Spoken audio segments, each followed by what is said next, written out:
आज की इस वीडियो में हम अष्टवक्र गीता के बारे में बात करने वाले हैं। श्री कृष्ण जी की जो भगवत गीता है उसके बारे में तो बहुत बात होती है, लेकिन बाकी अन्य तरीके की जो गीता है 25 या 26 तरीके की, उनमें से बेयरली ही उनके बारे में कोई बात करता होगा। उनमें से एक है अष्टवक्र गीता, जिसके बारे में हम इस वीडियो में पढ़ने वाले हैं। चलिए स्टार्ट करते हैं। ये इसका थोड़ा इंट्रोडक्शन है कि राजा जनक जी घूमने जाते हैं और राह में उन्हें अष्टवक्र जी दिखते हैं और वो एक घोड़े से उतरकर उनको साष्टांग प्रणाम करते हैं। इससे पहले की थोड़ी बैक स्टोरी मैं बता देता हूँ कि राजा जनक जी के यहाँ पे अष्टवक्र जब वो 13 साल की उम्र में थे, 13 साल की उम्र के थे, तब वो शास्त्रार्थ करने जाते हैं। तो बाकी जो वहाँ पे जितने ऋषि बैठे होते हैं, ब्राह्मण देवता, वो उनको देख के हंसते हैं। तो अष्टवक्र बदले में देख के उन्हें हंस देते हैं और कहते हैं कि राजा जनक जी, आपने ये चमारों की सभा यहाँ पे क्यों बुलाई है। तो राजा जनक कहते हैं कि आप क्या बोल रहे हैं, ये सब तो ब्राह्मण है। तो वो उन्हें बताते हैं कि जैसे चमार उस टाइम पे जो चमड़े का काम करते थे तो वो चमड़े को देखते थे, वैसे ही ये लोग जो जितने यहाँ ब्राह्मण बैठे हैं ये आपसे बातें करते हैं समाधि की, अलौकिक आत्मा की, लेकिन ये मेरे चमड़े को देख के मेरी हंसी उड़ा रहे हैं। तो ये क्या मेरी हंसी उड़ा रहे हैं या भगवान जिन्होंने मुझे बनाया है उनकी। तो इतना कह के वो चला जाते हैं।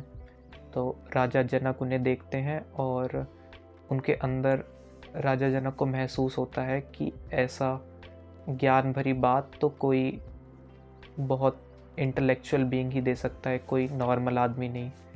तो उसके बाद की ये स्टोरी है कि उसके बाद जब राजा जनक जी घूमने जाते हैं तो उन्हें रास्ते में अष्टवक्र जी दिखते हैं और वो उन्हें साष्टांग प्रणाम करते हैं और उन्हें बताते हैं कि उस टाइम बाकी सबके बीच में तो वो नहीं कर पाए, लेकिन आज ये मौका मिला है। तो वो उन्हें वहाँ प्रणाम करते हैं। उस टाइम अष्टवक्र सिर्फ 13 साल की उम्र के थे, 13 या 14। और उसके बाद वो अष्टवक्र जी के यहाँ पे जाते हैं और उनसे क्वेश्चन करते हैं जो इस स्क्रिप्चर में हमें दिखाया गया है। तो पहला श्लोक राजा जनक जी का ही है। How can knowledge be acquired, how can liberation be attained, how is renunciation possible, tell me this O Lord.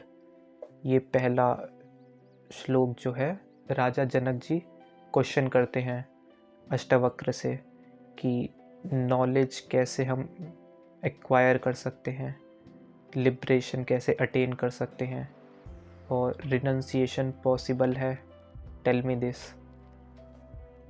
और इनके मतलब भी इसमें लिखे हैं। लिबरेशन का मतलब है फ्रीडम, इग्नोरेंस है, और रिनंसिएशन का मतलब है कि नॉन अटैचमेंट बाकी चीज़ों से जो हमारी प्रेजेंट है हमारे आसपास। बेसिकली डिटैचमेंट की बात पूछ रहे हैं। तो अष्टवक्र अपने सेकंड श्लोक में उन्हें बताते हैं कि if you Aspire after liberation, Hindi translation भी एक बार मैं इसकी खोल लेता हूँ सेकंड श्लोक की, कि ये रही। अष्टवक्र जी जनक जी के प्रति कहते हैं कि हे तात, यदि तुम संसार से मुक्त होने की इच्छा करते हो तो चक्षु, रसना आदि 5 ज्ञानेंद्रियां, जो शब्द, स्पर्श आदि 5 विषय हैं, उनको तू विष की तरह त्याग दे। क्योंकि जैसे विष के खाने से पुरुष मर जाता है, वैसे ही इन विषयों को भोगने से भी पुरुष संसार चक्र रूपी मृत्यु को प्राप्त हो जाता है। तो बेसिकली अष्टवक्र जी ये कह रहे हैं कि जैसे कि जो हमारी 5 सेंसेस हैं, उनसे जो हम अपने आसपास की चीज़ें जो भोगते हैं उनका त्याग कर दें, क्योंकि ये विष के समान है। क्यों विष के समान है वो आगे बताएंगे। इसलिए मुमुक्ष हे प्रथमा, इनका त्याग करना आवश्यक है, और इन विषयों ने अत्यंत भोगने से रोग आदि उत्पन्न होते हैं और बुद्धि भी मलिन होती है, एवं सार और असार वस्तु का विवेक नहीं रहता है। इसलिए ज्ञान के अधिकारी को अर्थात मुमुक्षु को इनका त्याग करना ही मूर्ख कर्तव्य है। प्रश्न: हे भगवान, विषय भोग के त्यागने से शरीर नहीं रह सकता है। प्रश्न, ये कमेंट्री है, तो उसमें ट्रांसलेशन में जिसने ये कमेंट्री करी है उन्होंने एक व्यूअर के पर्सपेक्टिव से देखा है कि बेसिकली ये श्लोक सुनने के बाद आपके मन में भी आ रहा होगा कि अष्टावक्र कह रहे हैं कि अपनी पांचों इंद्रियों के भोगने का त्याग कर दें, लेकिन ये कैसे करें? हे भगवान, विषय भोग के त्यागने से शरीर नहीं रह सकता है। हमारे पास 5 सेंसेस हैं, तो हम ऐसा नहीं हो सकता है कि हम देखना छोड़ दें, हम स्मेल करना छोड़ दें, हम किसी चीज़ को टच करना छोड़ दें। ये तो पॉसिबल ही नहीं है। उन्होंने भी इनका ऋषि राजर्षि हुए हैं, उन्होंने भी इनका त्याग नहीं किया है और वे आत्मज्ञान को प्राप्त हुए हैं और भोग भी भोगते रहते हैं। फिर आप हमसे कैसे कहते हैं कि इनको त्यागो? सही बात है कि ऋषि हुए हैं, उन्होंने इनके साथ आत्मज्ञान प्राप्त करा है और आप हमें कह रहे हैं कि इन्हें त्याग दें। उत्तर: अष्टवक्र जी कहते हैं कि हे राजन, आपका कहना सत्य है एवं स्वरूप से विषय भी नहीं त्यागे जाते हैं, परंतु इनमें जो अति आसक्ति है अर्थात 5 विषयों से किसी एक के अप्राप्त होने से चित्त को व्याकुलता होना और संदर्भ उसी में मन का लगा रहना आसक्ति है, उसके त्याग का नाम ही विषयों का त्याग है। समझे आप? कि संदर्भ उसी में मन लगा रहता है, उसके त्याग नाम की विषयों का त्याग है। एवं जो प्रारंभ भोग से प्राप्त हो उसी से संतुष्ट होना, लोलुप ना होना और उनकी प्राप्ति के लिए असत्य भाषण आदि को ना करना, किंतु प्राप्त काल में उनमें दोष दृष्टि और ग्लानि होने और उसके पास त्याग की इच्छा होनी और उनकी प्राप्ति के लिए किसी के आगे दीन ना होना, इसी का नाम वैराग्य है। यह जनक जी के एक प्रश्न का उत्तर हुआ। आपने पहले श्लोक में याद होगा कि जनक जी ने 3 क्वेश्चन पूछे थे फर्स्ट श्लोक में ही, तो उनमें से ये पहले का आंसर हुआ है कि विषयों को भोगने वाला। आइए नेक्स्ट देखते हैं। सेकंड क्वेश्चन उनका ये था कि हे भगवान, संसार में नंगे रहने को भिक्षा मांगकर खाने वाले को लोग वैराग्यवान कहते हैं और उसमें जड़ भरत आदित्यों के दृष्टांत को देते हैं। उनके कथन से लोगों का कथन विरुद्ध पड़ता है। अच्छा, अष्टवक्र की एक बात जो मैंने अभी इस बुक पढ़ने से पहले मैंने इनके थोड़े बहुत रिव्यू पढ़े थे, तो उनमें मेरे को एक समरी में ये पॉइंट आया कि अष्टवक्र ने बेसिकली ये कहा है कि जितने भी हमारे बाकी सारे वेद हुए हैं, ग्रंथ हुए हैं, उन सब ने हमें एक बात बताई है कि आपने भी नॉर्मल किसी की वीडियोस देखी होंगी, आसपास किसी ऋषि को सुना होगा, किसी गुरु वगैरह को सुना होगा, तो हमेशा बताते हैं कि आपको कुछ करना है, आपको किसी चीज़ तक पहुंचना है, आपको लास्ट में आत्मज्ञान पाना है, तो आपको ये चीज़ें करनी पड़ेंगी, तब आप वहाँ पहुँचोगे। अष्टवक्र इसका बिल्कुल अपोजिट कहते हैं। हमारे सारे ग्रंथों ने हमें चीज़ें बताई हैं कि आप ये करिए, उसके बाद आपको ये चीज़ मिलेगी, आप आत्मज्ञान पहुँचेंगे, आप परमात्मा से मिल पाएंगे।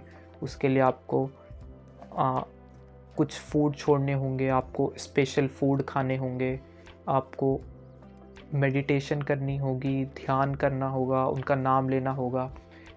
मतलब काफ़ी सारी चीज़ें बताई हैं कि आपको वो सब करना होगा, उसके बाद ही आप वहाँ तक पहुँच पाओगे। अष्टावक्र ने बिल्कुल इसका अपोजिट कहा है। उन्होंने कहा है कि आपके पास ये ऑलरेडी ये सारी चीज़ें हैं, आप ये सारी चीज़ें कुछ करके आप हासिल नहीं करोगे। आत्मज्ञान हासिल करना, खुश रहना, उसके लिए आपको ये सब करने की ज़रूरत नहीं है। आपके पास ऑलरेडी ये सब कुछ है, आपको बस समझना है कि मेरे पास ये सब कुछ है। आप समझ रहे हैं कि आपको अपने आप को ये बिलीव दिलाना है कि ये सारी चीज़ें मेरे पास ऑलरेडी हैं। तो ये अष्टवक्र का जो कोर प्रिंसिपल था वो है ये। लेकिन बहुत सारे लोग इसे सुन के ये सोचेंगे कि अष्टवक्र जी ये कह रहे हैं कि हमें तो कुछ करने की ज़रूरत ही नहीं है ना, हमारे पास ऑलरेडी सब कुछ है, तो हमें कुछ करने की ज़रूरत ही नहीं है। इसीलिए बहुत सारे लोग इनके खिलाफ़ भी हैं कि बेसिकली गुरु वगैरह का काम क्या है, आप उनके पास इसीलिए जाते हो कि वो आपको बताएं कि आपको ये करना चाहिए, इस मौके पे कुछ फंक्शन है स्पेशली आपको तो ये करना चाहिए, तो आप कुछ जा रहे हो, वो बता रहे हैं कि आप ये करोगे तो आप यहाँ तक पहुँचोगे। अष्टवक्र जी तो उनका अपोजिट कह रहे हैं, वो सब तो इनका काम ही नहीं चलने देंगे। तो अष्टवक्र जी तो कह रहे हैं आपके पास पहले से ही है, इसका मतलब आपको किसी से कुछ पूछने की ज़रूरत ही नहीं है, आपके पास सब कुछ पहले से ही है, तो आपको किसी से कुछ पूछने की ज़रूरत ही नहीं है। तो ये भी वन ऑफ द रीज़न है कि इनके बारे में कम बात होती है और ज़्यादातर गुरु इनकी बात भी नहीं करते हैं, क्योंकि ये उनके विपरीत एक स्टेटमेंट बोल रहे हैं। तो हे भगवान, संसार में नंगे रहने को, भिक्षा मांगकर खाने वाले को लोग वैराग्य कहते हैं। तो एक बेसिक लोगों के माइंड में ये अजम्पशन है कि अगर कोई भिक्षा मांग कर खा रहा है, वैराग्य हासिल किसी ने करा है, तो उसे नंगा रहना पड़ेगा, भिक्षा मांग के खानी पड़ेगी। और जड़ भरत आदित्यों को दृष्टांत को देते हैं। आपके कथन से लोगों का कथन विरुद्ध पड़ता है। वही जो मैंने बात कही थी कि लोगों का जो कथन है उनसे अष्टवक्र जी का जो कथन है वो विरुद्ध कहता है। उत्तर में उन्होंने क्या कहा है कि संसार में जो मूढ़ वृद्धि वाले हैं वे ही नंगे रहने वालों और मांग कर खाने वाले को वैराग्यवान जानते हैं। यानी जो मंदबुद्धि लोग हैं वही जो नंगे रहते हैं और भिक्षा मांग कर खाते हैं उन्हें वैराग्यमान मानते हैं, और नंगों से कान फुफाकर उनके पशु बनते हैं। परंतु भक्ति और प्रमाण से यह बातें विरुद्ध है, ये वार्ता विरुद्ध है। तो अब आप समझ गए होंगे क्यों ज़्यादातर बाबा गुरु इनको इतना आइडियलाइज नहीं करते, इनकी बातें नहीं करते, क्योंकि ये तो उनके अपोजिट बोल रहे हैं ना, तो वो इनकी बातें क्यों करेंगे। इन्होंने अपनी लाइन में ये बोला भी है कि वो मंदबुद्धि लोग हैं जो इन लोगों की बातें सुनते हैं, जो भिक्षा मांग कर खा रहे हैं, ऐसे लोगों को जो मानते हैं वही उन लोगों की बातें भी सुनते हैं कि तो वो मंदबुद्धि लोग हैं। यदि नंगे रहने से ही वैराग्यवान होता है तो सब पशु और पागल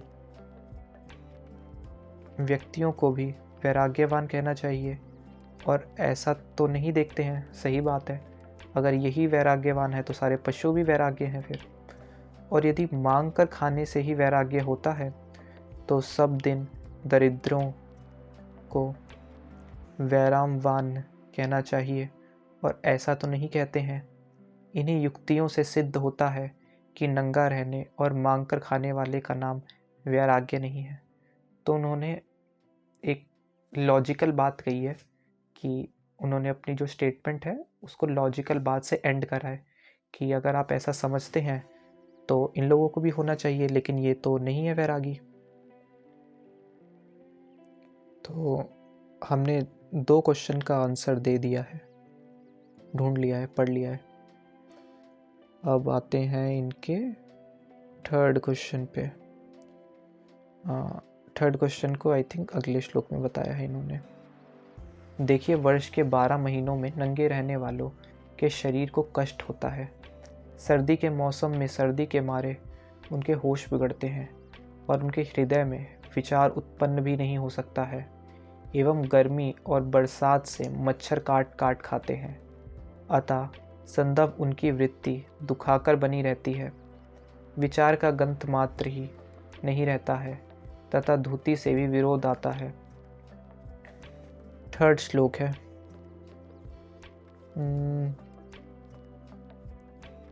यदि आई थिंक ये थर्ड श्लोक नहीं है, उन्होंने इसी श्लोक के आगे दूसरे संस्कृत श्लोक डाल के अपनी इस बात को कंप्लीट करा है ऑथर ने। यदि विद्वान ने आत्मा को जान लिया है कि यह आत्मा ब्रह्म में ही है, तब किसकी इच्छा करता हुआ और किस कामना के लिए शरीर का तपावेगा, किंतु कदापि नहीं तपावेगा। और गीता में भी भगवान ने इसको तामसी तप लिखा हुआ है। इसी से साबित होता है कि नंगे रहने वाले का नाम वैराग्यवान नहीं है और नंगे रहने का नाम वैराग्य नहीं है, किंतु केवल मूर्खों को पशु बनाने के वास्ते नंगा रहना है एवं सकामी इस तरह से व्यवहार को करता है। नेक्स्ट है, जड़ भरित दागे घान पहरान आतिकों से त्याग करके कहीं भी नहीं है, किंतु पत्थर और लकड़ी की तरह जड़ होकर संग से डरते हुए उदासीन ही करते रहे हैं। तो वो ये कहना चाहते हैं कि आपको वैराग्य हासिल करना है तो आपको नंगे रहने की या कहीं पहाड़ों पे जाने की ज़रूरत नहीं है। ये पशु का बिहेवियर है, जिससे ये साबित नहीं होता कि आप वैरागी हैं। उसके कुछ और कंपोनेंट हैं, वो हम जानेंगे। न पृथ्वी न जलम न अग्नि न वायु न वा भवान एशम सक्षिणिम आत्मानम चिद्व्यो। दूसरा प्रश्न राजा का यह था कि पुरुष आत्मज्ञान को कैसे प्राप्त होता है, अर्थात ज्ञान का स्वरूप क्या है। इसके उत्तर में ऋषि जी कहते हैं कि अनादिकाल से देहादिकों के साथ जो आत्मा का तदात्म में अध्यास हो रहा है, उस अध्याय से ही पुरुष देह की को आत्मा मानता है। हमारे आसपास बहुत से लोग हैं ऐसे हैं जो यह बोलते हैं कि हमारा जो शरीर है यही हम हैं, लेकिन हम श्री कृष्ण जी की भगवत गीता की बात करें या फिर अष्टवक्र जी की गीता की बात करें, वो इस बात पर फोकस करते हैं कि हमारा शरीर नहीं है, कोई और है जो जिसको हम मैं कहते हैं, जिसको कि मैं हूँ, वो हम हैं। समझ रहे हैं आप? उनका ये कहना है, हे राजन, तुम पृथ्वी नहीं हो और ना तुम जल रूप हो ना अग्नि रूप हो। तुम पृथ्वी नहीं हो, ना तुम जल हो, ना अग्नि हो, ना आकाश हो। इन पांचों तत्वों से कोई भी तत्व तुम्हारा स्वरूप नहीं है। ये पांच तत्व हमें बताए गए हैं कि आपको पता होगा कि हमारा जो शरीर है वो इन्हीं पांच तत्वों को मिलाकर बना है, अग्नि, पृथ्वी, वायु, ये पांच तत्व। तो अष्टवक्र जी कह रहे हैं कि इन पांचों तत्वों को ये पांचों तत्व भी तुम्हारा शरीर नहीं है। तो ये तुम नहीं, मतलब तुम्हारा शरीर है, तुम नहीं हो, तुम इनसे हटके कोई चीज़ हो। और पांचों तत्वों का समुदाय रूप इंद्रियों के विषय जो यह स्थूल शरीर है, वह भी तुम नहीं हो, क्योंकि शरीर क्षण क्षण में परिणाम को प्राप्त होता जाता है। जो बाल अवस्था का शरीर होता है वह कुमार अवस्था में नहीं रहता है। अष्टवक्र जी ये कहना चाह रहे हैं कि आपका जो शरीर है ये तो बदलता रहता है, पहले बाल अवस्था में, फिर कुमार अवस्था में, फिर वृद्धावस्था में। तो ये तो चीज़ चेंज हो रही है, तो ये रियल चीज़ नहीं है। समझ रहे हैं आप? हमारे आसपास की जितनी भी चीज़ें हैं उन्हें अष्टवक्र जी कह रहे हैं कि ये आपका भ्रम है, ये इनमें से कोई भी भ्रम सच्ची चीज़ें नहीं है। जैसे कि अगर आप किसी कीड़े के बारे में जानना चाहते हैं, वो कीड़ा 2 मिनट में उड़ गया या फिर कुछ दिन तक उसकी लाइफ है, वो मर गया। आपका शरीर है, चेंज हो रहा है ना। तो कीड़े के बारे में अगर मैं जानना चाहता हूँ तो वो तो मर गया कुछ दिन के बाद, तो उसके बारे में मैंने जाना है, वो तो वेस्ट हो गया, उसकी लाइफ तो चली गई। तो ये रियल चीज़ नहीं है। रियल चीज़ ऐसी है जो कि वैसी की वैसी ही रहेगी, वो कांस्टेंट रहेगी, चाहे कुछ भी हो वो वैसी की वैसी ही रहेगी। तो आगे जैसे कि अगर आपने भगवत गीता पढ़ी होगी तो श्री कृष्ण जी उसमें आत्मा के बारे में बहुत जोर दे के बताया है कि हमारे अंदर एक आत्मा है जो कि नश्वर है, वही हम हैं, जिसे आप मैं कहते हैं वही है। आपका शरीर ये तो उसका बस एक पार्ट है, तो इसे आप असली ना समझे। अष्टवक्र जी कहना चाहते हैं कि हे जनक, पृथ्वी आदि 5 भूत और उनका कार्य, स्थूल शरीर तथा इंद्रियां और उनके विषय शब्दाविक, इन सब से तू न्यारा है और सबका तू साक्षी है। ऐसे निश्चय का नाम ही आत्मज्ञान है। आत्मज्ञान के स्वरूप को अष्टवक्र जी जनक जी के प्रति कहकर अब मुक्ति के स्वरूप तथा उपाय को कहते हैं। उसके बाद नेक्स्ट श्लोक। अच्छा, इसमें अष्टवक्र गीता और भगवद गीता में ये भी बहुत बड़ा फ़र्क है कि भगवद गीता में एक क्वेश्चन एंड आंसरिंग चलती रहती है। 23-24 श्लोक हैं उनके, अर्जुन जी के, वो पूछते रहते हैं, क्वेश्चनिंग उसमें चलती रहती है। लेकिन इसमें जनक जी ने एक क्वेश्चन, मतलब शुरू के जो पहला श्लोक था उसमें उन्होंने 3 क्वेश्चन पूछ लिए थे मेनली। अब पूरी बाकी श्लोक सारे अष्टवक्र जी के हैं, वो उन्हीं 3 क्वेश्चन को पूरा एक्सप्लेन करके इस पूरे स्क्रिप्चर में बताएंगे। हे राजन, जब तू देह से आत्मा को पृथक विचार करके और अपने आत्मा से चित्त का स्थिर करके स्थिर हो जाएगा, तब तू सुख और शांति को प्राप्त होएगा। जब तक चित जड़ प्रंथि का नाश नहीं होता है, अर्थात परस्पर के अभ्यास का नाश नहीं होता है, तब तक जीव बंधन में है। जिस काल में अध्याय का नाश हो जाता है, उसी काल में जीव मुक्त होता है। शिव गीता में भी इसी बातों को कहा गया है। और नीचे शिव गीता का श्लोक है कि मोक्ष को किसी लोकांतर में निवाग नहीं है। ठीक है।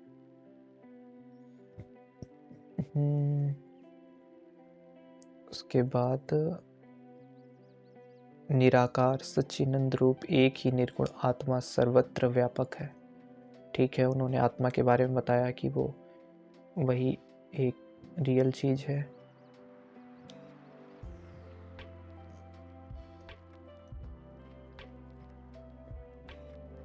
अष्टवक्र जी कहते हैं कि हे राजन, धर्म और अधर्म, सुख और दुखदिक, ये सब मन के धर्म हैं, तुक्ष व्यापक आत्मा के नहीं। अर्थात तेरा स्वरूप व्यापक है, उसके ये सब धर्म नहीं है, किंतु परिशत्र मन में सब धर्म है। ना तू करता है और ना तू भोगता है, किंतु तू सर्वदा मुक्त स्वरूप है। ये बहुत इंटरेस्टिंग लाइन थी कि ना तू करता है और ना भोगता है, मतलब ना आप करता है कर्म करने वाले और ना ही भोगता है कि सुख भोगने वाले, किंतु तू सर्वदा मुक्त स्वरूप है। और उसी वार्ता को दृढ़ करने वास्ते अष्टवक्र जी कहते हैं, जैसे मैंने आपको इससे पहले भी बताया था कि अष्टवक्र जी का जो मेन एसेंस है अष्टवक्र गीता में, उनका ये कहना है कि आपके अंदर सब कुछ ऑलरेडी प्रेजेंट है पहले से ही, आपको बस अपने आप को पहचानना है। जिस तरह हनुमान जी ने, उनके पास पहले से सारी शक्तियाँ थी, बस उनको जामवंत जी ने याद दिलाया और उन्होंने याद करी अपनी शक्ति। वैसे ही वो कह रहे हैं कि आप पहले से ही, आपके अंदर ये चीज़ें प्रेजेंट हैं, आपको बस जागना है, जाग के उन चीज़ों को देखना है। हे राजन, तू एक सच्चिदानंद और परिपूर्ण रूप से सबका दृष्टा है और सर्वदा मुक्त स्वरूप है। जैसे आपने वो श्लोक भी सुना होगा, अहम ब्रह्मास्मि, मैं ब्रह्म हूँ। तो इनका भी लगभग उसी तरीका का एसेंस है कहने का कि आप भी ब्रह्म हैं, आप ईश्वर के अंश हैं, आपको बस जाग के उसे देखना होगा। तेरे में तीनों काल के बंध नहीं है, जैसे सूर्य में तीनों काल में तुम नहीं हो, वैसे ही तू स्वयं प्रकाश और समस्त जगत का दृष्टा है। और जो तू अपने को दृष्टा ना जानकर अपने से भिन्न किसी को दृष्टा मानता है, यही तेरे में बंध है। हमारा ये मानना है कि हम दृष्टा नहीं है, कोई और है।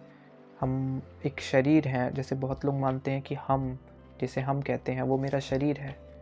लेकिन अष्टावक्र जी ने बताया कि अगर आपका शरीर आप हैं तो वो रियल नहीं है, क्योंकि वो चेंज होता रहता है। हर 1 सेकंड के बाद मेरे बॉडी में कितने सेल्स चेंज हो गए हैं, मेरी बॉडी के अंदर एनाटमी जो है वो कितनी चेंज हो गई है। तो ये कांस्टेंट चीज़ तो नहीं है, ये तो चेंज होती जा रही है।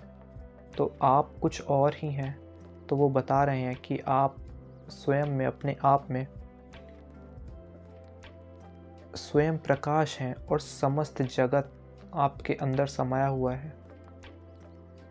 जनक जी कहते हैं कि हे भगवान, सारे संसार से सब लोग अपने को भिन्न कर्मों को साक्षी और दृष्टा मानते हैं। जैसे कि हमारे मन को, हमारे दिमाग को समुद्र के साथ भी इसका कंपैरिजन किया जाता है, क्योंकि हमारे पूरे अर्थ में 70% वाटर है और अभी तक हम दूसरे ग्रहों पे जा चुके हैं, वहाँ पर बहुत कुछ देख चुके हैं, लेकिन अभी तक हम अपने समुद्र को नहीं जानते। वैसे ही हमारे बॉडी के लिए भी ये बात सेम कहीं हद तक सही बैठती है कि हमने आसपास की अपनी सांसारिक जगत के बारे में तो बहुत कुछ जान लिया है, लेकिन हम अपने दिमाग के बारे में भी अभी बहुत कुछ नहीं जान पाए हैं। जनक जी कहते हैं कि हे भगवान, सारे संसार में सब लोग अपने से भिन्न कर्मों को साक्षी और दृष्टा मानते हैं और अपने को कर्मों का कर्ता मानते हैं। तब फिर वे सब ऐसा क्यों मानते हैं और अपने से भिन्न दृष्टा और कर्मों के फल को प्रदाता क्यों मानते हैं? उत्तर, अष्टवक्र जी कहते हैं कि जो संसार में अज्ञानी मूर्ख हैं, वे अपने से भिन्न दृष्टा को और कर्मों के फल प्रदाता को मानते हैं और अपने कर्मों को कर्ता और फल को भोक्ता मानते हैं। ज्ञानवान ऐसा नहीं मानते हैं। ये इंटरेस्टिंग पॉइंट है, मैं एक बार दोबारा से पढ़ता हूँ इसे। अष्टवक्र जी कहते हैं कि जो संसार में अज्ञानी मूर्ख हैं, वे अपने से भिन्न दृष्टा को और कर्मों के फल प्रदाता को मानते हैं। वो ये मानते हैं कि कोई और दृष्टा है जो हमें फल दे रहा है, और अपने कर्मों को कर्ता और फल को भोक्ता मानते हैं कि जो मैंने कर्म करा है उसका मुझे फल मिल रहा है। ज्ञानवान ऐसा नहीं मानते हैं। हे जनक, अहम कर्ता, मैं इस कर्म का करता हूँ एवं मैं इसके फल का भोगूंगा। यह जो अहंकार रूपी काला सर्प है, इसी करके डसा हुआ सारा संसार जन्म मरण रूपी चक्र में पड़कर भटकता रहता है, और तू भी इस अहंकार रूपी सर्प करके उसा हुआ अपने को कर्ता और भोक्ता मानता है। उस अहंकार रूपी सर्प के विप के उतारने के लिए मैं करता नहीं हूँ। जब ऐसे निश्चय रूपी अमृत को तू पान करेगा तब तू सुखी होवेगा, अन्यथा किसी प्रकार से तू सुखी नहीं हो सकता है। जनक जी कहते हैं कि पूर्वात अमृत को मैं कैसे पान करूं? इसके उत्तर में वो कहते हैं, वो पूछ रहे हैं जनक जी कि इस अमृत, अष्टवक्र जी ने कह दिया कि इसी का अमृत पान करके आप खुश रह सकते हैं। तो जनक जी पूछ रहे हैं कि अच्छा, इसको मैं फिर कैसे इस अमृत का पान करूं? अष्टवक्र जी कहते हैं कि हे जनक, तू इस संसार के निश्चय रूपी अमृत को पी करके मैं एक हूँ अर्थात सजादित्य विजयद्वीप स्वागत भेद में रहित है, क्योंकि एक वृक्ष का जो वृक्षांतर से भेद है वह सजातीय भेद कहा जाता है, और वृक्ष को जो घटादिकों से भेद है उसका नाम विजेतीय भेद है, और वृक्ष का जो अपने शाखादिकों से भेद है वह स्वैगत भेद कहा जाता है। यह आत्मा तो ऐसे नहीं है, यह प्रारंभिक सत्ता वाला है और नित्य है। इसे अतिरिक्त कोई दूसरा ऐसा नहीं है। इस वास्ते आत्मा में सजातीय भेद नहीं है और परिशुद्ध व्यवहारिक सत्ता वालों में सजातीय भेद रहता है, और आत्मा से भिन्न कोई भी पदार्थ परमार्थिक सत्ता वाला नहीं है। अतएव आत्मा से भिन्न सब मिथ्या है, क्योंकि कहा गया है, ब्रह्म भिन्नम सब्र मिथ्या ब्रह्म भिन्नत्वात्। ब्रह्म से भिन्न सारा जगत ब्रह्म से पृथक होने के कारण शक्ति में रजत की तरह मिथ्या है।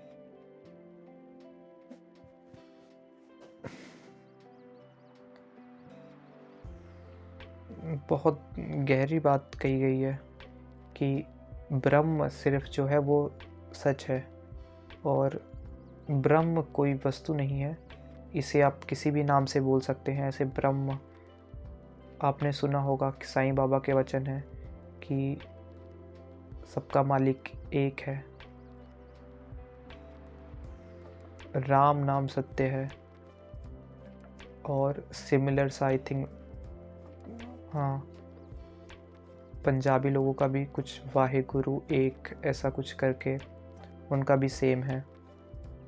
तो ये भी वही कहने का प्रयास कर रहे हैं कि सिर्फ जो ब्रह्म है, जो एक है, बस वही सत्य है।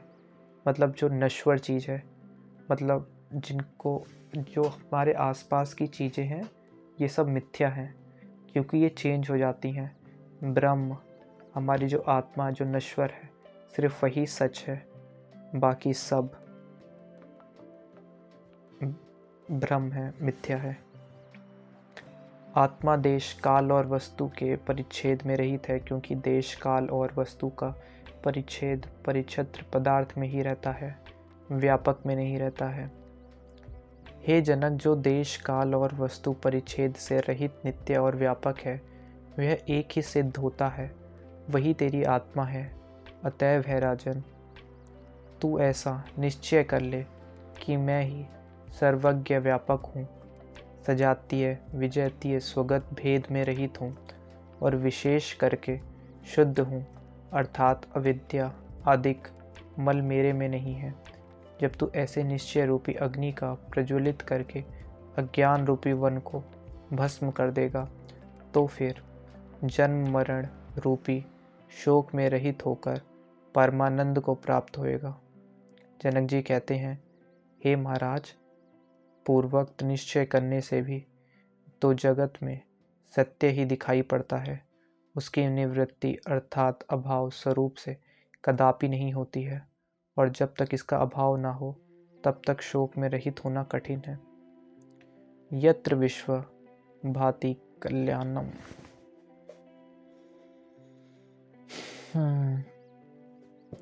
अष्टवक्र जी कहते हैं कि हे राजन, जिस ब्रह्म आत्मा में यह जगत रज्जु से सर्प की तरह कल्पित प्रतीत होता है,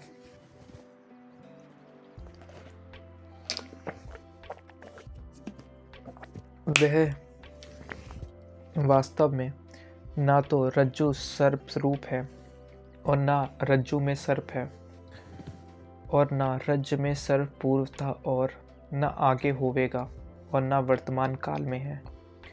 किंतु रज्जु के अज्ञान करके और मंद अंधकार आदि सहकारी कारणों द्वारा पुरुष को भ्रांति से रज्जु में सर्प प्रतीत होता है।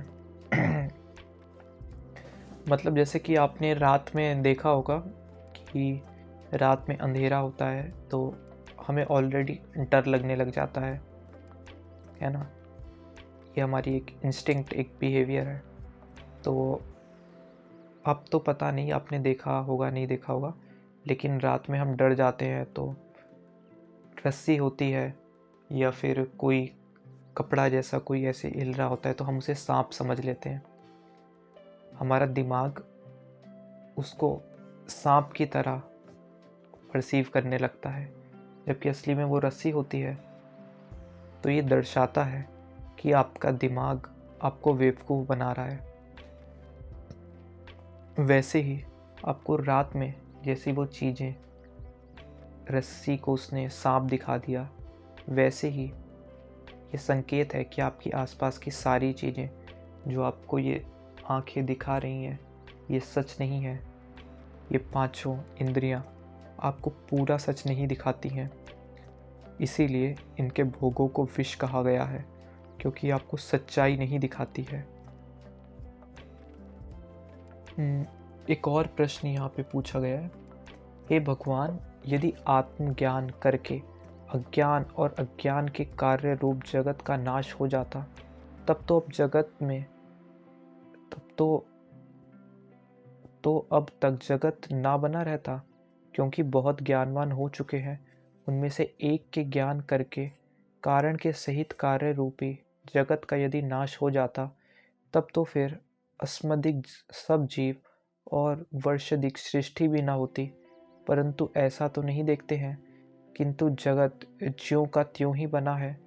तब फिर आप कैसे कहते हैं कि अज्ञान के नाश से जगत का नाश हो जाता है? बहुत अच्छा क्वेश्चन पूछा है राजा जनक ने, कि वो पूछ रहे हैं कि आप तो कह रहे हैं कि अज्ञान से नाश हो जाता है, और जो जितनी आपने बातें बताई हैं, मुझे लगता नहीं है कि आसपास मेरे ज़्यादा तक लोग ज्ञानी होंगे, क्योंकि वो आपकी बातों को तो फॉलो नहीं करते हैं। लेकिन हमारी जो है आसपास की सृष्टि, ये तो ऐसी की ज्यों की त्यों ही है, ऐसी ही चल रही है। तो आपकी बातें तो सही नहीं बैठती।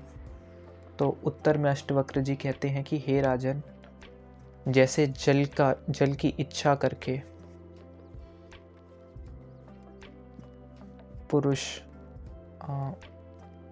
अच्छा, इसमें इन दोनों की कन्वर्सेशन चल रही है, लेकिन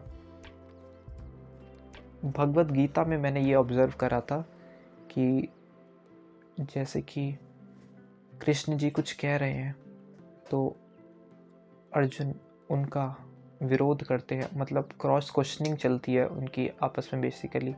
तो वो एक मतलब पूरी तरीके से उस बात को मानते नहीं है, वो उससे क्रॉस क्वेश्चन करते हैं। और अष्टवक्र गीता में ये है कि वो क्वेश्चन पूछ रहे हैं राजा जनक, और अष्टवक्र जो आंसर दे रहे हैं वो पूर्ण रूप से उन्हें स्वीकार कर रहे हैं, एक अच्छे स्टूडेंट की तरह।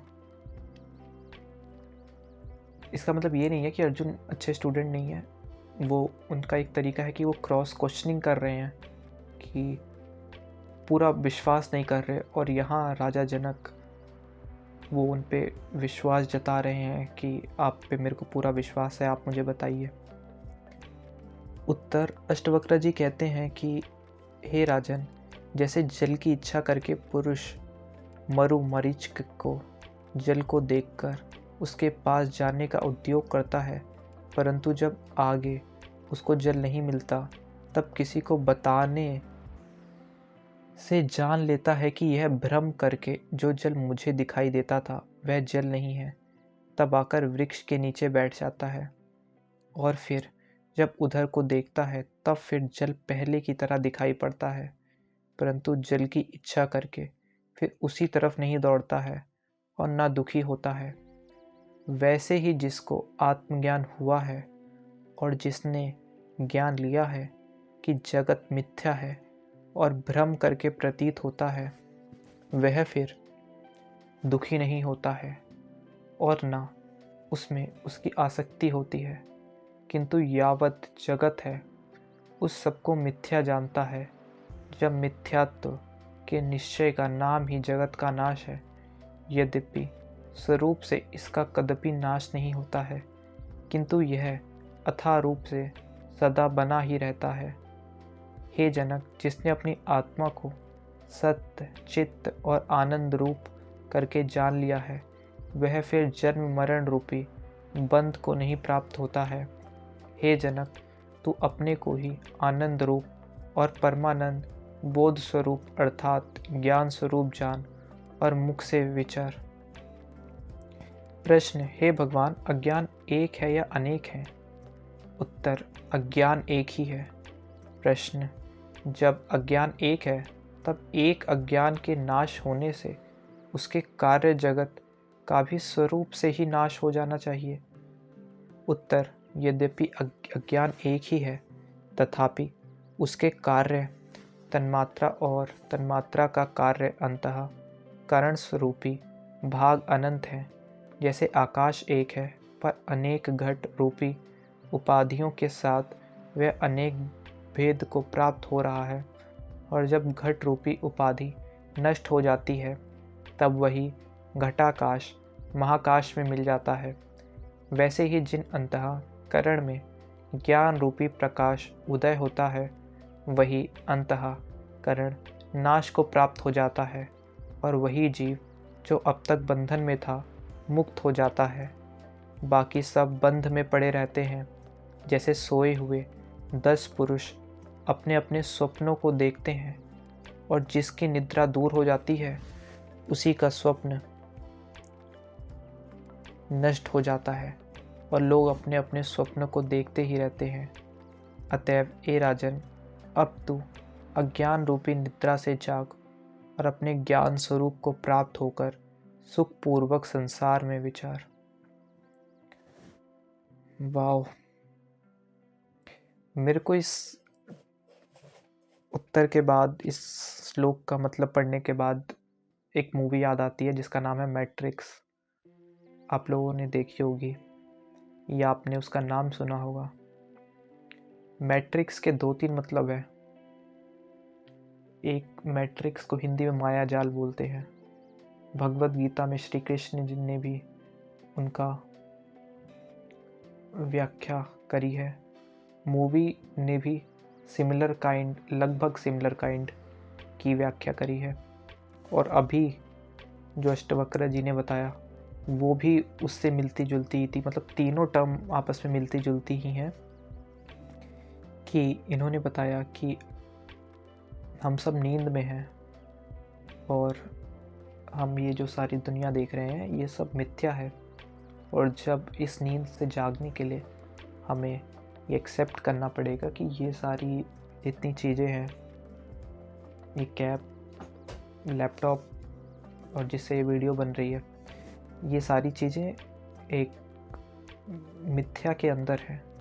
तो आपको इससे बाहर निकलने के लिए जानना पड़ेगा कि ये सारी मिथ्या है, और उसके बाद आप अपनी नींद से जाग सकते हैं और बाकी ज़िंदगी अपनी सुखपूर्वक विचार सकते हैं।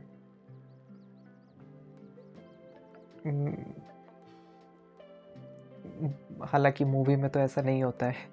मूवी में इसका उल्टा दिखाया जाता है कि अगर आपको सुख से गुजारनी है ज़िंदगी तो इग्नोरेंस इज अ ब्लिस।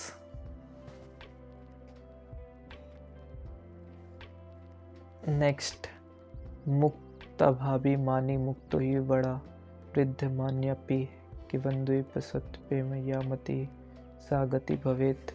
हे जनक, बंध का कारण अभिमान है।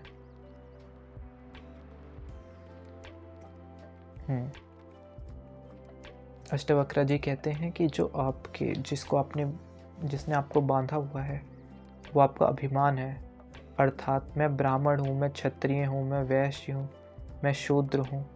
जैसा जैसा जिसको अभिमान होता है वैसे वैसे वह कर्मों को करके उनके फलों का भोग करता है, और एक जन्म से दूसरे जन्म का प्राप्त होता है, और वही बंध्यामान कहा जाता है। और जिसको ऐसा अनुभव है, अर्थात ना मैं ब्राह्मण हूँ, ना क्षत्रिय हूँ, ना वैश्य हूँ, ना शूद्र हूँ। मेरे को ये नहीं पता कि ये चीज़ें मेरे को भी कहीं हद तक गलत लगती हैं कि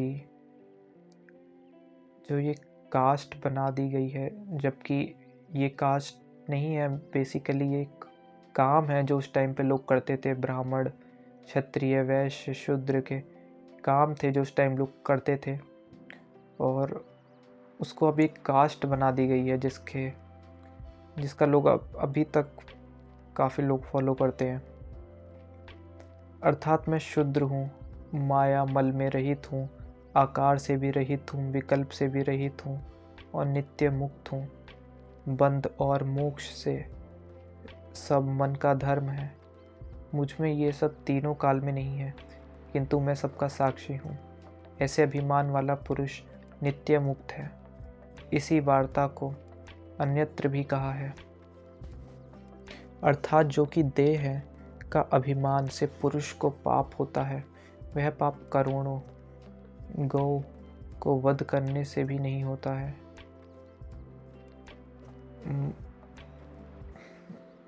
अच्छा, मतलब काफ़ी बड़े बड़े एलिगेशन अब लगा रहे हैं अष्टवक्र जी कि पुरुषों को अपने जो शरीर का अभिमान होता है वो पाप करोड़ों गायों का मारने से भी वो पाप उनसे भी बड़ा पाप है। क्योंकि करोड़ों, अच्छा रीज़न भी दिया है क्यों, क्योंकि करोड़ों गायों का वध करने वाले की शुद्धि के लिए शास्त्र में प्रायश्चित लिखा हुआ है। लेकिन अर्थात प्रायश्चित करके करोड़ों गायों का वध करने वाले भी शुद्ध हो सकता है, परंतु देही अभिमानी की शुद्धि के लिए शास्त्र में कोई भी प्रायश्चित नहीं लिखा है। इसी वास्ते जाति, वर्ण आदि देह का धर्म है। इन धर्मों को जो आत्मा में मानते हैं वे ही देह अभिमानी कही जाते हैं। और अच्छा, मतलब शरीर से पूरा तात्पर्य नहीं है अष्टवक्र जी का। उनका कहना है कि आप जो इसका अभिमान करते हैं कि मैं क्षत्रिय हूँ और बाकी लोग मेरे से लोअर उसके हैं, आप अभिमान कर रहे हैं अपने जो चीज़ आपको विरासत में मिली है उसका, तो वो काफ़ी बड़ा अपराध है। नार्सिस्टिक पर्सनैलिटी वाले लोग। और जो जाति और वर्णों को, धर्मों को आत्मा में नहीं मानते हैं किंतु अपने आत्मा को असग, नित्य, मुक्त और शुद्ध मानते हैं, वे नित्य ही मुक्त हैं। क्योंकि हे राजन, शास्त्रों में दो दृष्टि कही गई है, एक तो शास्त्र दृष्टि, दूसरी लौकिक दृष्टि। शास्त्र दृष्टि से जो देहादि के चर्म के अभिमानी का नाम चमार है। ये चीज़ मैंने आपको शुरू में ही बताई थी। क्योंकि अपने को चर्म का अभिमानी मानता है। ये चीज़ मैंने शुरू में भी आपको बताई थी कि अष्टवक्र के बारे में बहुत जो इनकी पॉपुलर स्टोरी जिनको याद रखा जाता है वो यही था कि वो जब शास्त्रार्थ करने गए थे एक बहुत मतलब उस गांव या उसका एरिया का जो सबसे बुद्धिमान व्यक्ति था, बंदी, उससे वो राजा जनक जी के यहाँ पे था, उससे ये शास्त्रार्थ करने गए थे 13 साल की उम्र में। तो वो लोग इन पे हंसने लग गए थे। वो लोग इनकी उम्र पे नहीं हंसे थे, वो लोग इनके शरीर को देख के हंसे थे। आप जानते हैं कि अष्टवक्र उनका नाम क्यों पड़ा? क्योंकि वो 8 जगह से डिसेबल थे। समझ रहे हैं आप कि उनकी बॉडी 8 उनके जो थे लिम्स थे वो डिसेबल थे। हाथ, पैर, शोल्डर्स, लेग्स, मतलब कि एक टेढ़ा मेढ़ा शरीर था जो कि दिखने में उतना अच्छा नहीं लगता। वे देख के बाकी हंसे थे, तो इन्होंने उन्हें चमार बोला था। और वो चमार बोलने का रीज़न ये था क्योंकि वो इनके चर्म को देख रहे थे, इनकी बाहर जो इनकी बॉडी है उनको देख रहे थे। जबकि इन्होंने बोला कि भगवान ने इनको बॉडी नहीं दी है, ये जो उनको देख रहे हैं वो इनकी आत्मा को नहीं देख रहे हैं, वो इनकी बाहर बॉडी को देख रहे हैं। और जो चर्म के अभिमान से रहित है, यही अपने आप को देहादिकों से भिन्न, नित्य, शुद्ध और शुद्ध मानता है, वही मुक्त है।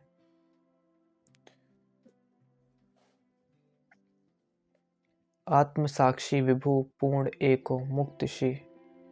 हे जनक, बंध और मोक्ष दोनों अवास्तविक हैं।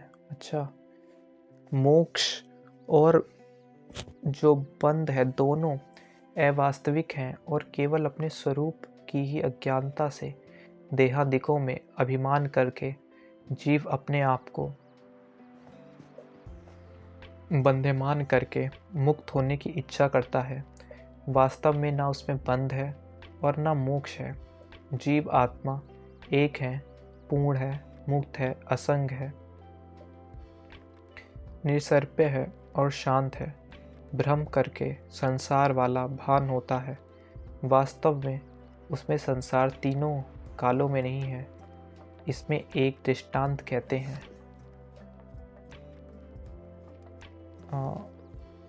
एक पुरुष का नाम बेवकूफ़ था और उसकी स्त्री का नाम, ये तो बहुत पॉपुलर स्टोरी है। मैं इस वीडियो को एंड करने का सोच रहा था, बाकी नेक्स्ट वीडियो में कवर करने का, लेकिन लास्ट स्टोरी से करूँगा। ये स्टोरी मैंने सुन रखी है। ये एक एक एक पुरुष का नाम बेवकूफ़ था। एक ऋषि था, वो उसका नाम बेवकूफ़ था। एक्चुअली ये स्टोरी मैंने किसी और नाम से सुनी थी कि उसका नाम बेवकूफ़ से एक सिमिलर वर्ड होता है, कि वो था। और उसकी वाइफ का नाम फजीती था। फजीती का मतलब जानते हैं ना आप? हाँ, कि फजीहत, मतलब कि जो परेशान करे, सामने वाले को फजीहत कर दे उसका जीना, जटिल कर दे जीना। और इस आदमी का नाम बेवकूफ़ था। तो वो, उसकी वाइफ भाग जाती है उसे, मतलब कि वो ढूंढती रहती है, मतलब कि वो कहीं चली जाती है, मिलती नहीं है। तो ये आदमी उसे ढूंढता रहता है। तो उसे एक जगह ऋषि दिखते हैं बैठे हुए। तो वो ऋषि से जाके पूछता है कि आपने मेरी वाइफ को देखा है कहीं? तो ऋषि कहते हैं, अच्छा इतनी देर से तुम ढूंढ रहे हो, थोड़ा रेस्ट करो, आराम करो, बताओ क्या नाम है तुम्हारा? तो वो कहता है कि मेरा नाम बेवकूफ़ है। तो ऋषि को थोड़ा अंदर से वो आती, हंसी आती है कि ये कैसा आदमी है, इसका अपना नाम बेवकूफ़ बता रहा है। तो उसने पूछा कि अच्छा क्या हुआ तुम्हारी वाइफ को? तो वो कह रहा है कि वो मिल नहीं रही है, उसका नाम फजीती है। तो ऋषि हंसे। तो वो ऋषि बोलते हैं कि तुमको अपनी बीवी को ढूंढने की ज़रूरत नहीं है, तुम कहीं भी बैठ जाओ, तुम्हें फजीहत तुम्हारे पास ऑलरेडी आ जाएगी। मतलब कि एक बेवकूफ़ आदमी है, वो कहीं भी बैठेगा तो उसको फजीहत, उसको परेशान करने वाले लोग हर जगह मिल जाएंगे एक बेवकूफ़ व्यक्ति को। तो ये ऐसी स्टोरी थी। तो स्टोरी से वो बताना चाहते हैं कि ये जो आदमी होता है, ये वो करने निकला होता है, अपने आप को, पहले भी बताया गया था ना कि जो आदमी एक ढोंग तरीके से अपने आप को वैरागी बनने चला था। तो वैरागी बनने के लिए तो उन्होंने ये बताया कि अगर आप एक बेवकूफ़ आदमी है और वो ये सब ढोंग कर रहा है, ये रिस्ट्रिक्शन कर रहा है, नंगा घूम रहा है, मतलब कि अपने आप को ऐसे दुख पहुंचा रहा है, खाना नहीं खा रहा है, ये सब नंगे पैर चल रहा है। आपने देखा होगा बहुत सारे लोग भगवान को खुश करने के लिए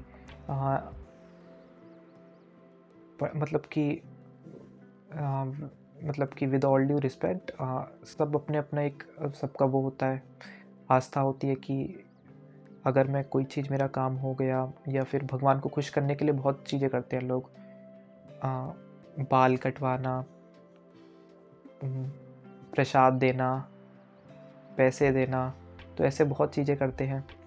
तो वो आदमी भी ऐसे ही कुछ करता है, और ऐसे मतलब भगवान को खुश करने के लिए कि प्रसाद वो करना, एक वैसे कपड़े पहनना वैरागियों वाले, सन्यासियों वाले, वो सब करता है। तो वो ऋषि बोलता है उससे कि ये सब करके जो तुम्हारी अज्ञानता है, जो तुम्हारी बेवकूफ़पना है, वो नहीं छिप जाता ये सब काम करके। तो फजीहत तुम्हें फिर भी आएगी, तुम वैरागी बनो, अपनी लाइफ में कुछ भी करो, अगर जब तक तुम ज्ञान हासिल नहीं करोगे तो तुम्हारे पास फजीहत आती रहेगी। तो ये ऐसी कहानी थी जो मैंने पहले सुनी थी। तो बाकी हम नेक्स्ट वीडियो में कवर करेंगे। आप बताइए आपको वीडियो कैसी लगी, और इसका नेक्स्ट पार्ट आप देखना चाहते हैं या नहीं। धन्यवाद। अगर आपने ये पूरी वीडियो देखी है तो, बहुत कम लोग होंगे जिन्होंने ये पूरी वीडियो देखी होगी। मिलते हैं नेक्स्ट वीडियो में। Bye bye.